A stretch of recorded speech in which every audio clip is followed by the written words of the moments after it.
আসসালামু আলাইকুম। রাজশাহী বিভাগীয় অনলাইন স্কুলের পক্ষ থেকে সবাইকে স্বাগত জানাচ্ছি। মোহাম্মদ মজনু মিয়া, প্রভাষক পরিসংখ্যান, বেলকুচি সরকারি কলেজ, বেলকুচি, সিরাজগঞ্জ। প্রিয় শিক্ষার্থী, কেমন আছো তোমরা? নিশ্চয়ই ভালো আছো। আমিও ভালো আছি। আজ উচ্চ মাধ্যমিক পরিসংখ্যান প্রথম পত্রের পঞ্চম অধ্যায়ের কেন্দ্রীয় প্রবণতার পরিমাপের যে ক্লাসটা আমি নিয়েছিলাম তার ধারাবাহিকতায় আজ আমি ক্লাস শুরু করছি। প্রিয় শিক্ষার্থী, নিশ্চয়ই তোমরা খাতা কলম নিয়ে বসেছ।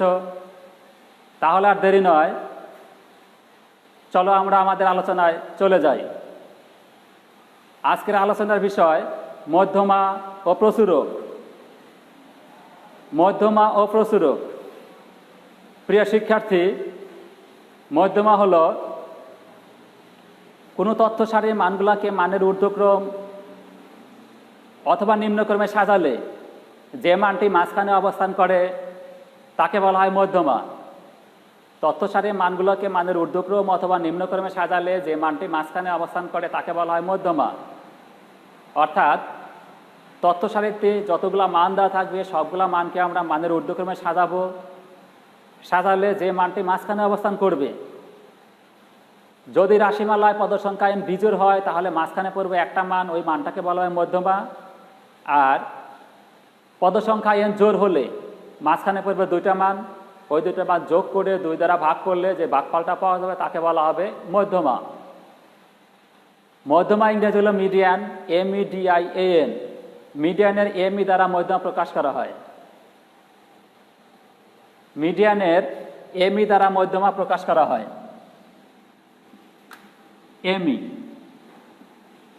MEDIAN, মিডিয়ানের এমই দ্বারা মধ্যমা প্রকাশ করা হয়।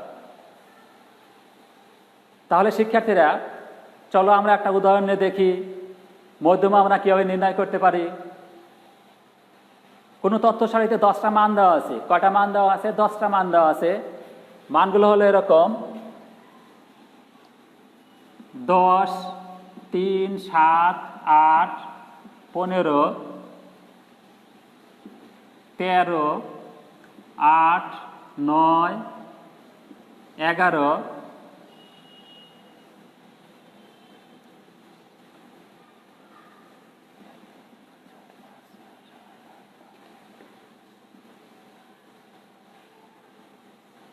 5। তথ্য সারিতে 10টা মান দেওয়া আছে, অর্থাৎ মানগুলো হলো 10, 3, 7, 8, 15, 13, 14, 9, 11, 5। তাহলে কি করব? এখানে আমরা তথ্য সারির মানগুলোকে মানের ঊর্ধ্বক্রমে সাজাবো। তথ্য সারির মানগুলোকে মানের ঊর্ধ্বক্রমে সাজাবো। দেখো ঊর্ধ্বক্রমে সাজালে কি হয়: 3, 5, 7, 8, 9, 10, 11, 13, 14, 15। হ্যাঁ শিক্ষার্থীরা, দেখো তথ্য সারির মানগুলোকে আমি মানের ঊর্ধ্বক্রমে সাজিয়েছি। ঊর্ধ্বক্রমে সাজিয়ে মানগুলো পেয়েছি এরকম: 3, 5, 7, 8, 9, 10, 11, 13, 14 এবং 15। তথ্য সারির মান দেওয়া আছে কয়টা? 10টা। অর্থাৎ পদ সংখ্যা n = কত? n = 10। পদ সংখ্যা n = 10। 10 একটি জোড় সংখ্যা। পদ সংখ্যা n জোড় হলে মাঝখানে পড়বে কয়টা মান? 2টা মান। তাহলে দেখো শিক্ষার্থীরা, এখানে 2টা মান মাঝখানে পড়েছে। মাঝখানে মান দুটো হলো 9 এবং 10। দেখো এদিকে কয়টা মান আছে? 4টা। এদিকে মান আছে কয়টা? 4টা। তাহলে মধ্যমা কোনটা হবে? মধ্যমা হবে এই মাঝের মান দুটো যোগ করে 2 দ্বারা ভাগ করতে হবে। মাঝের মান দুটো যোগ করে 2 দ্বারা ভাগ, অর্থাৎ যোগ করতে হবে কি? 9 এবং 10 যোগ করলে কত হয়? যোগ করলে হয় 19। এটাকে 2 দ্বারা ভাগ করব। ভাগ করলে কত হবে? ভাগ করলে হবে, দেখো 19 ভাগ 2 = 9.5। অর্থাৎ মধ্যমা এমই কত হবে? মধ্যমা এমই হবে 9.5। ঠিক আছে শিক্ষার্থীরা?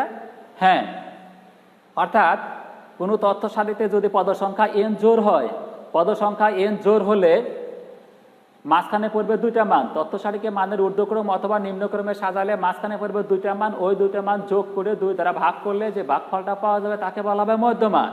তাহলে 9.5 মানটা কোথায় পড়বে দেখো, 9 এবং 10-এর মাঝখানে। এবার খেয়াল করো, দেখো 9.5-এর পূর্বে মান আছে কয়টা, 5টা, এবং পরে মান আছে কয়টা, 5টা। অর্থাৎ 9.5 সংখ্যাটি তথ্য সারিকে সমান 2 ভাগে ভাগ করেছে। তথ্য সারিকে সমান 2 ভাগে ভাগ করেছে, কাজে এই ক্ষেত্রে মধ্যমা কত হবে, মধ্যমা হবে 9.5। ঠিক আছে শিক্ষার্থীরা? হ্যাঁ ঠিক আছে। এবার দেখো পদ সংখ্যা n যদি বিজোড় হয়, পদ সংখ্যা n বিজোড় হলে, অর্থাৎ এখানে 9টা মান দেওয়া আছে, 9টা মান দেওয়া আছে, মানগুলো কি যে 10, 3, 7, 5, 13, 14, 9, 11, 5। এই মানগুলোকে আমরা কি করব, মানের ঊর্ধ্বক্রমে সাজাবো। মানের ঊর্ধ্বক্রমে সাজিয়ে দেখো পেয়েছি কি 3, 5, 7, 8, 9, 10, 11, 13 এবং 14। পদ সংখ্যা n বিজোড় হলে মাঝখানে কয়টা মান পড়বে, মাঝখানে পড়বে একটা মান। তাহলে মাঝখানে যদি একটা মান পড়ে, ওই মাঝখানের মানটাকে বলবো আমরা মধ্যমান। হ্যাঁ প্রিয় শিক্ষার্থী একটু খেয়াল করো, দেখো এখানে মান আছে কয়টা, পদ সংখ্যা n = 9, পদ সংখ্যা n = 9 বা 9। এখানে nটা কি বিজোড় সংখ্যা, nটা বিজোড় সংখ্যা। n যদি বিজোড় হয় তাহলে তথ্য সারির মানগুলোকে মানের ঊর্ধ্বক্রমে সাজালে মাঝখানে পড়বে একটা মান। একটু খেয়াল করে দেখো 9, এই মানটা মাঝখানে আছে, 9-এর পূর্বে কয়টা মান আছে, 4টে, এবং 9-এর পরে মান আছে কয়টা, এখানে মান আছে 4টে। তাহলে এক্ষেত্রে মধ্যমা কোনটা হবে, মধ্যমা হবে 9। ঠিক আছে শিক্ষার্থীরা? হ্যাঁ ঠিক আছে। দেখো তাহলে এখানে তথ্য সারির মানগুলোকে মানের ঊর্ধ্বক্রম অথবা নিম্নক্রমে সাজালে যে মানটি মাঝখানে পড়ে তাকে বলা হবে মধ্যমান। পদ সংখ্যা n জোড় হলে মাঝখানে পড়বে দুইটা মান, সেক্ষেত্রে মধ্যমা কোনটা হবে, মাঝের মান দুটা যোগ করে 2 দ্বারা ভাগ করতে হবে। ঠিক আছে শিক্ষার্থীরা? হ্যাঁ। আর পদ সংখ্যা n বিজোড় হলে, পদ সংখ্যা n যদি বিজোড় হয় তাহলে মাঝখানে পড়বে কয়টা মান, মাঝখানে পড়বে একটা মান। আর সেক্ষেত্রে ওই মাঝের মানটাই হবে মধ্যমান। তাহলে চলো দেখি আমরা সূত্রের মাধ্যমে কিভাবে মধ্যমা প্রকাশ করতে পারি। সূত্রের মাধ্যমে মধ্যমাকে আমরা কিভাবে প্রকাশ করতে পারি।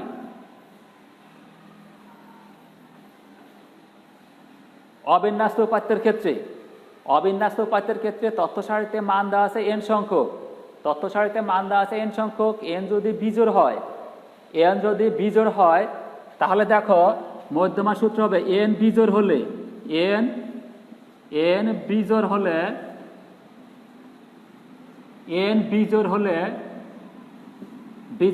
মধ্যমা m = হবে দেখো n+1 / 2তম পদের মান, এততম পদের মান। এটা কখন হবে, যখন n বিজোড় হবে। n বিজোড় বলতে 7, 9, 11, 13, 15 এরকম মান যদি থাকে তাহলে তথ্য সারির মানগুলোকে মানের ঊর্ধ্বক্রম অথবা নিম্নক্রমে সাজালে যে মানটি মাঝখানে অবস্থান করবে, অর্থাৎ পদ সংখ্যা n বিজোড় হলে মাঝখানে পড়বে একটা মান, ওই মানটাই হবে মধ্যমা। এবং পদ সংখ্যা n বিজোড়ের ক্ষেত্রে মধ্যমা m = কত, n+1 / 2তম পদের মান। ঠিক আছে শিক্ষার্থীরা? হ্যাঁ। এবার দেখো n জোড় হলে, পদ সংখ্যা n জোড় হলে মধ্যমা m = পদ সংখ্যা n যদি জোড় হয় তাহলে মাঝখানে পড়বে কয়টা মান, মাঝখানে পড়বে দুইটা মান, ওই দুইটা মান যোগ করে 2 দ্বারা ভাগ করতে হবে। এখন দেখো মাঝের মান দুইটা আমরা কিভাবে যোগ করব, যে পদ সংখ্যা n জোড় হলে মধ্যমা m = n/2তম পদ, n/2তম পদ যোগ n/2 প্লাস অন্তম পদ, এততম পদ ডিভাইডেড বাই 2। হ্যাঁ শিক্ষার্থীরা একটু খেয়াল করে দেখো যে পদ সংখ্যা n জোড় হলে, দেখো আমরা দেখিয়েছি যে পদ সংখ্যা n যদি জোড় হয় তাহলে মাঝে পড়বে দুইটা মান, ওই মান দুটা যোগ করে 2 দ্বারা ভাগ করলে যে ভাগফলটা পাওয়া যাবে তাকে বলা হবে মধ্যমান। তাহলে শিক্ষার্থীরা খেয়াল করো এখানে যে পদ সংখ্যা n জোড় হলে মধ্যমা m = n/2তম পদ প্লাস n/2 প্লাস অন্তম পদ ডিভাইডেড বাই 2, 10টা মান।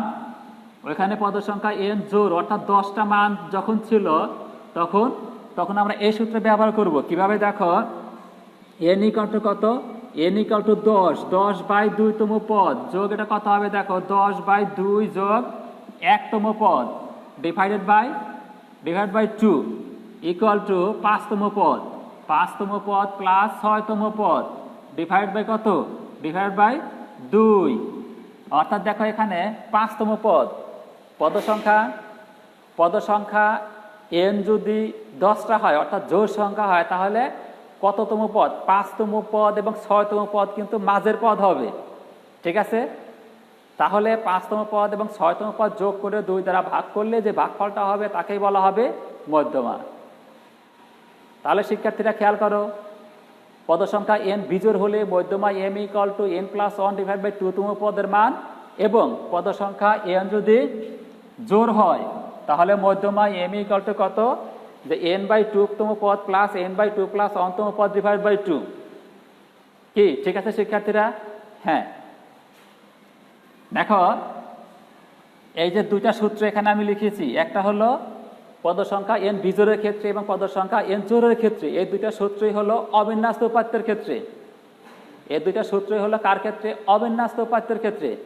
এখন যদি বিন্যস্ত উপাত্তের ক্ষেত্রে মধ্যমা আমাদের নির্ণয় করতে বলে, সেক্ষেত্রে আমরা কোন সূত্র ব্যবহার করব এবং কিভাবে করব সেটা। হ্যাঁ, চলো দেখি আমরা বিন্যস্ত উপাত্তের ক্ষেত্রে মধ্যমা সূত্র কিরকম এবং সেটা কিভাবে নির্ণয় করা যায়। হ্যাঁ শিক্ষার্থী বন্ধুরা একটু খেয়াল করো, বিন্যস্ত উপাত্তের ক্ষেত্রে মধ্যমা, বিন্যস্ত উপাত্তের ক্ষেত্রে মধ্যমা M equal to ln plus n/2 minus fc divided by fm into C. বিন্যস্ত উপাত্তের ক্ষেত্রে মধ্যমা m equal to ln plus n/2 minus fc divided by fm into C. এখন এই যে ln, n, fc, fm, c এগুলো বর্ণনা করতে হবে, এগুলো ব্যাখ্যা দিতে হবে। এগুলোর ব্যাখ্যা কিরকম দেখো, যেখানে ln ইকুয়াল টু মধ্যমা শ্রেণীর নিম্ন সীমা, যে মধ্যমা শ্রেণী থাকবে তার নিম্ন সীমা এবং ঊর্ধ্ব সীমা দুটোই থাকবে, আর এখানে lnটা কি হবে, মধ্যমা শ্রেণীর নিম্ন সীমা। আচ্ছা, fc ইকুয়াল টু কি হবে, fc ইকুয়াল টু হলো মধ্যমা শ্রেণী পূর্ববর্তী শ্রেণীর ক্রমদৈর্ঘ্য গণসংখ্যা।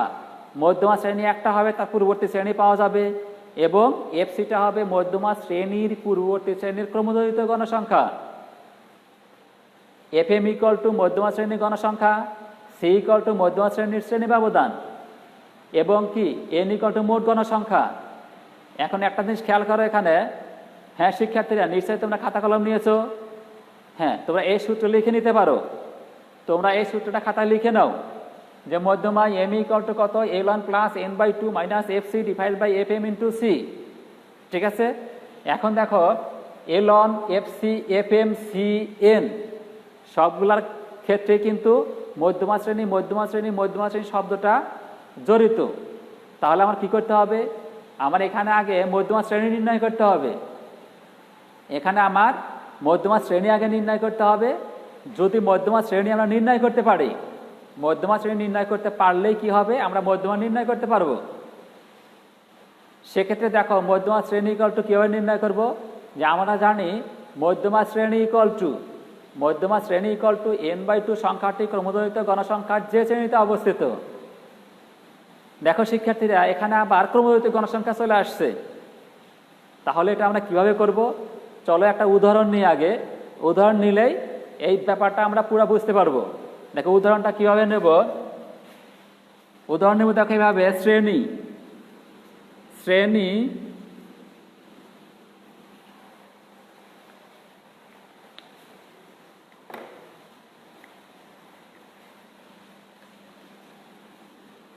দেখো শ্রেণী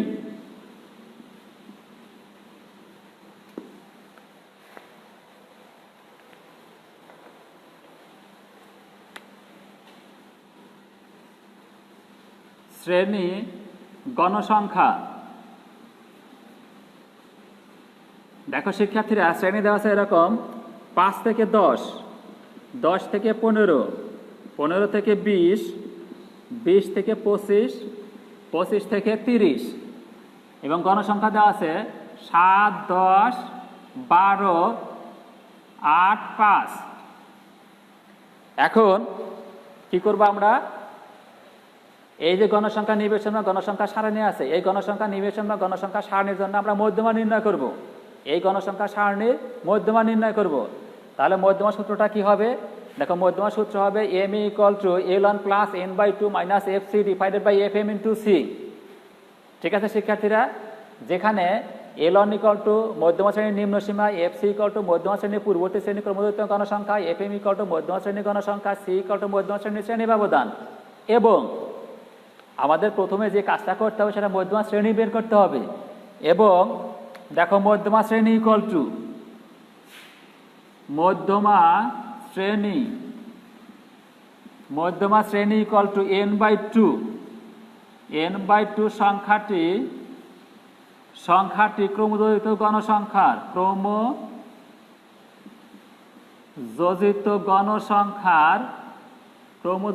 গণসংখ্যার যে শ্রেণীতে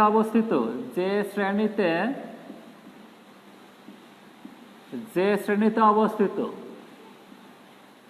দেখো শিক্ষার্থীরা, এখানে আমি লিখেছি মধ্যমা শ্রেণী ইকুয়াল টু n/2 সংখ্যাটি। n/2, n ইকুয়াল টু কি? মোট গণসংখ্যা।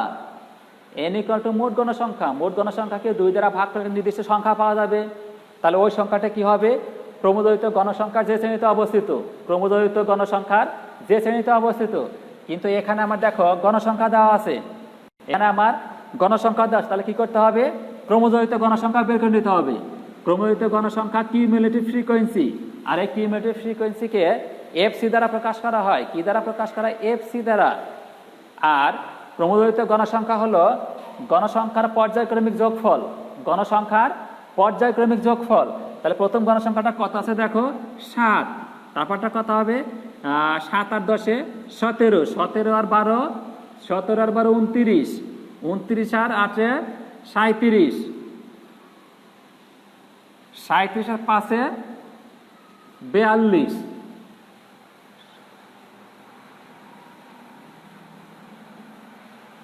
ঠিক আছে শিক্ষার্থীরা? হ্যাঁ, এবার খেয়াল করে দেখো n ইকুয়াল টু কত? n equal to 42। n equal to 42। তাহলে দেখো কি হবে এখানে? n/2 অর্থ 42/2 সংখ্যাটি ক্রমযোজিত গণসংখ্যার যে শ্রেণীতে অবস্থিত ইকুয়াল টু কত হয় দেখো? 21। 21 সংখ্যাটি ক্রমযোজিত গণসংখ্যার যে শ্রেণীতে অবস্থিত। এবার খেয়াল করো 21 সংখ্যাটি ক্রমযোজিত গণসংখ্যা কোনগুলো দেখো? ক্রমযোজিত গণসংখ্যা 7, 17, 29, 37, 42। তাহলে 21 সংখ্যাটা কার মধ্যে আছে? 7-এর মধ্যে কি আছে? না। 17-এর মধ্যে আছে? না। তাহলে কার মধ্যে আছে? 29-এর মধ্যে আছে। 29 সংখ্যাটা কয় নম্বরে আছে? 1, 2, 3 নম্বরে। অর্থাৎ 29 সংখ্যাটা কোন শ্রেণীতে অবস্থিত? 15 থেকে 20-এর মধ্যে। 15 থেকে 20 শ্রেণীর মধ্যে অবস্থিত। তাহলে মধ্যমা শ্রেণী কত হবে? তাহলে দেখো শিক্ষার্থীরা, মধ্যমা শ্রেণী হবে 15 থেকে 20। ঠিক আছে? তাহলে মধ্যমা শ্রেণী আমরা কিভাবে বের করব? মধ্যমা শ্রেণী বের করব যে মধ্যমা শ্রেণী ইকুয়াল টু n/2 সংখ্যাটি ক্রমযোজিত গণসংখ্যার যে শ্রেণীতে অবস্থিত। আর এক্ষেত্রে n ইকুয়াল টু কত? 42/2 সংখ্যাটি ক্রমযোজিত গণসংখ্যার যে শ্রেণীতে অবস্থিত ইকুয়াল টু 21 সংখ্যাটি ক্রমযোজিত গণসংখ্যার যে শ্রেণীতে অবস্থিত ইকুয়াল টু কত? কোন শ্রেণীতে অবস্থিত? 15 থেকে 20। এবার শিক্ষার্থীরা খেয়াল করো মধ্যমা শ্রেণী কত? 15 থেকে 20। তাহলে l1 কি বলা আছে দেখো? l1 বলা আছে মধ্যমা শ্রেণীর নিম্ন সীমা। l1টা বলা আছে মধ্যমা শ্রেণীর নিম্ন সীমা। তাহলে l1 ইকুয়াল টু কত হবে? তাহলে l1 ইকুয়াল টু হবে l1 equal to 15। fc equal to দেখো fc ইকুয়াল টু মধ্যমা শ্রেণীর পূর্ববর্তী শ্রেণী ক্রমযোজিত গণসংখ্যা। মধ্যমা শ্রেণী কত? 15 থেকে 20। তার পূর্ববর্তী শ্রেণী কত? 10 থেকে 15। তার ক্রমযোজিত গণসংখ্যা কত আছে? 17। তাহলে fc equal to 17। fc equal to 17। fm দেখো fmটা কি বলা আছে? fmটা বলা আছে মধ্যমা শ্রেণীর গণসংখ্যা। মধ্যমা শ্রেণী কত? 15 থেকে 20। তার গণসংখ্যা কত দেওয়া আছে? গণসংখ্যা আছে 12। তাহলে fm equal to 12। c equal to মধ্যমা শ্রেণীর শ্রেণী ব্যবধান। মধ্যমা শ্রেণীর শ্রেণী ব্যবধান কত? 5। c equal to 5। n equal to 42। খেয়াল করো শিক্ষার্থীরা, এখানে সবগুলা মান আমি পেয়েছি, সবগুলা মান পাওয়ার পরে এই মানগুলো যদি আমি মধ্যমা সূত্রের মধ্যে বসাই তাহলে কি হবে দেখো, ln ইকুয়াল টু 15 যোগ n equal to 42/2, fc equal to 17, fm equal to 12, c equal to 5। ঠিক আছে শিক্ষার্থীরা, এখন সরল করে এটা দেখো, সরল করলে কি হবে, 15 যোগ 21 দুগুণা 42, 21 বিয়োগ 17/12 গুণন 5 ইকুয়াল টু 15 যোগ 4/12 গুণন 5 ইকুয়াল টু 15 যোগ কত হবে দেখো, এটা 5/3 ইকুয়াল টু কত হবে দেখো, 15 যোগ কত হবে 1.6667 ইকুয়াল টু কত, 16.1667। কি ঠিক আছে শিক্ষার্থীরা, তাহলে দেখো মধ্যমার মানটা কত পেলাম এখানে আমি, 16.1667। কত আসছে মান, 16.1667 ইকুয়াল টু এই মানটা। এখন দেখো আমার অঙ্কটা হলো কিনা বা মধ্যমার মানটা ঠিক মতো বের করতে পারছি কিনা এটা বুঝতে পারবো কিভাবে।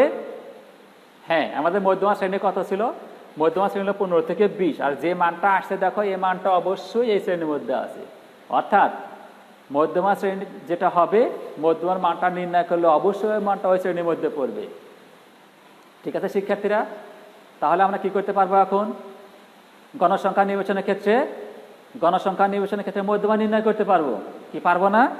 তাহলে গণসংখ্যা নির্বাচনের ক্ষেত্রে মধ্যমা সূত্র কি, যে গণসংখ্যা নির্বাচনের ক্ষেত্রে মধ্যমা m equal to ln plus n/2 minus fc divided by fm into c, যেখানে ln ইকুয়াল টু মধ্যমা শ্রেণীর নিম্ন সীমা, fc ইকুয়াল টু মধ্যমা শ্রেণীর পূর্ববর্তী শ্রেণীর ক্রমহিত গণসংখ্যা, fm ইকুয়াল টু মধ্যমা শ্রেণীর গণসংখ্যা, c ইকুয়াল টু মধ্যমা শ্রেণীর শ্রেণী ব্যবধান, n ইকুয়াল টু মোট গণসংখ্যা এবং মধ্যমা শ্রেণী ইকুয়াল টু n/2 সংখ্যাটি ক্রমহিত গণসংখ্যার যে শ্রেণীতে অবস্থিত।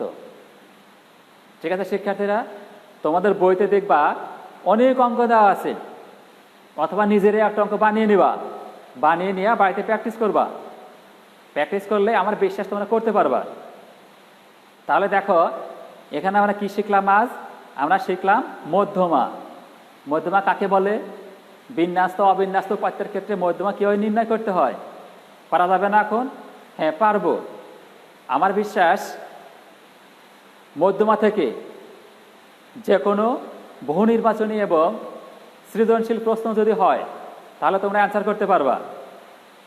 ঠিক আছে, আচ্ছা আমি আমার কথা না বাড়িয়ে আজকের মতো এখানে ক্লাস শেষ করছি। আল্লাহ হাফেজ। 20 মিনিট ক্লাস।